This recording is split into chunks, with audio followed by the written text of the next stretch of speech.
کچری یو سړی ټول ژوند د لا اله الا الله ورد وکړلو او د محمد رسول الله باندې د دې یقین او اعتقاد نو د ناقابل قبول دی.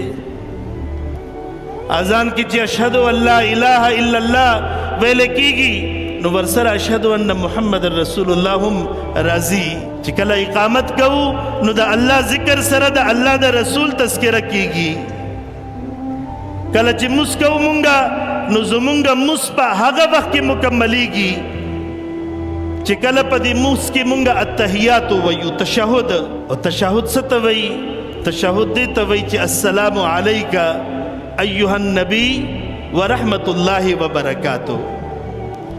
چې پیغمبر علیه الصلاۃ والسلام باندې مونږه درود و سلام وایو نو بیا موږ مکملیږي. کچری یو سړی موږ وکړلو تشهد ورکې اون ویلو یا د دې په اندازه باندې کې نه ناستو نو موږ نه کیږي.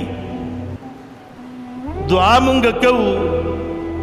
حضرت عمر رضی الله تعالی عنہ فرمایي چې زمونږ دعاګانې د ځمکې او د اسمان په منځ کې معلق وي، ایثار وي، چې تر کوم وخته پورې مونږ درود شریف نه وي ویلي د دعا په اول کې یا په آخر کې.